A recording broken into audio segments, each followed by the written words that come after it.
It is absolutely shocking to me that people are just now starting to notice how good Devin Carter is. There have been recent reports that he has a promise in the lottery, but I think we may still be selling this guy short. So in today's video, I'm going to break down why Carter is the biggest hidden gem in the 2024 NBA draft, and I'll tell you why I think he is a future all-star hiding in plain sight. Welcome everybody, my name is Troy and this is the Half Court Report. Be sure you click that thumbs up button and subscribe for some of the best NBA content that you're going to find on YouTube. So Devin Carter, of course, the son of 13-year NBA veteran Anthony Carter. He's a 22-year-old guard out of Providence College where he won Big East Player of the Year this past season. He put up career highs across the board, averaging 19.7 points, 8.7 rebounds, and 3.6 assists as Providence's top option on both ends of the floor. And as a 6'3", 195-pound guard, he collected nearly 2 steals and a block per game as well. It's also worth noting that Carter boasts a nearly 6'9" wingspan, which will allow him to guard point guards, shooting guards, and even small forwards at the next level. Athletically, DC can contort his body in different ways. He uses bounce at both ends to finish and block shots, and though he might not be the most explosive leaper, he still totaled 25 dunks this season, which was a result of both functional springs and a high activity level to put himself in position to get himself easy baskets. His 42-inch max vertical also tied for the highest at the 2024 NBA Combine, and Carter is extremely quick laterally, which is one of his most valuable athletic assets.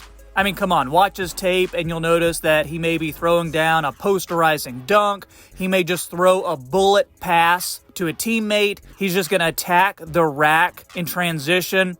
Really, he is the total package athletically for a guard. He also has a versatile shot profile and makes those difficult shots look easy.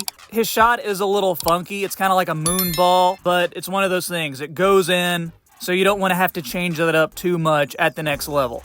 For the season, he shot close to 40% from 3 on over 6 attempts per game. When you look at the numbers a little further, he took 225 jumpers, 40% of those were off the catch, 45% of those were contested, and about 33% were uncontested. So with increased usage and attention from opposing defenses, his percentages still rose considerably. Chase Whitney over at thehive.com said that Devin Carter has a real chance to stick as a top 7 rotation guy if the shooting meets the defensive impact, and he's been trending strongly in that direction since heading over to Providence from the University of South Carolina. The ideal version of him is going to feast off catch-and-shoot threes, attacking closeouts, and defending across the positional spectrum, and looking down the point of attack with tenacity, adding secondary playmaking and elite positional rebounding as some other skills. DC just refuses to quit. He elevates his play to meet the moment, and he has all the intangibles. Sam Vecini over at The Athletic has Carter going 15 to Miami in his latest mock draft. He says that Carter has always been a terrific defensive player, rightfully nominated as a semifinalist for National Defensive Player of the Year. He's aggressive at the point of attack and has elite off-ball defensive instincts. His athleticism is basketball functional and allows him to fly around the court. Plus, he processes the game at the elite level one would expect as the son of a former NBA player. Kevin O'Connor at The Ringer says of Devin Carter, he's a lockdown point-of-attack defender who stays seated in his stance and harasses opponents with his strength, length, and mindset. He's a very switchable defender too, super active rebounder who shows toughness when boxing out, and he has spatial awareness of how his misses will bounce off the rim. He does all the little things on offense too, like looking for chances to cut or running out in transition. He's excellent finishing at the rim and can hit difficult layups against length and contact using either hand. He's more of a slasher or a connector than a lead playmaker because he has an elite handle, but his selfless passing vision gives him great value to any team. He can run pick and roll, attack closeouts, he can run the fast break, excellent feel for the game. And then he talks about that shooting, hitting nearly 40% of his threes with that ugly form, but as I said, it's effective. Over at NBADraft.net, they said that watching Carter, it's easy to root for him given his athleticism, his energy, and his willingness to put his stamp on just about every play. He has the heart of a lion, particularly on the defensive end. Are you noticing a trend here?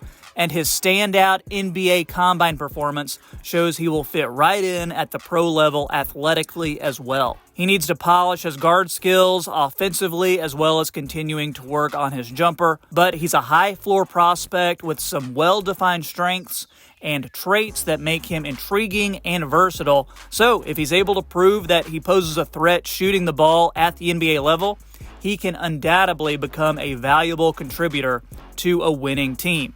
In terms of who Devin Carter compares to, because I know we always love comparisons, I see NBA champion Derek White of the Boston Celtics as a pretty good comp, a guy who can bring it defensively, but also run the team in a pinch, and who can guard up at that 1, 2, or 3 position, and just a smart player, a really good connective piece out there on the floor.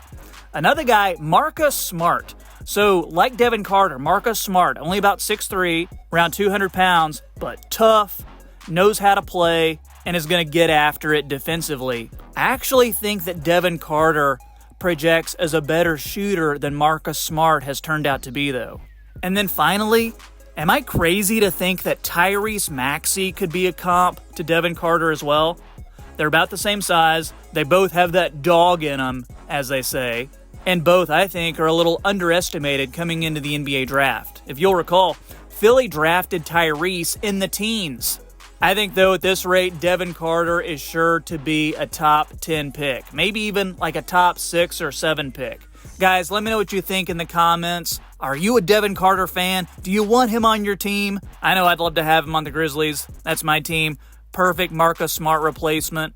Trade him for a big man. Hey, I'm just playing GM over here. But guys, since you've watched this far, make sure you drop a like for the YouTube algorithm and hit that subscribe button too so you never miss another NBA video from me. Coming at you with lots of draft content. In fact, have you checked out my latest mock draft where I went through both the first and second rounds? Hey, where do I have Devin Carter going, and where do I have your favorite player going, or who do I have your favorite team picking? Make sure you check out that video. Let me know what you think, and I will catch you next time on the Half Court Report. Have a great day.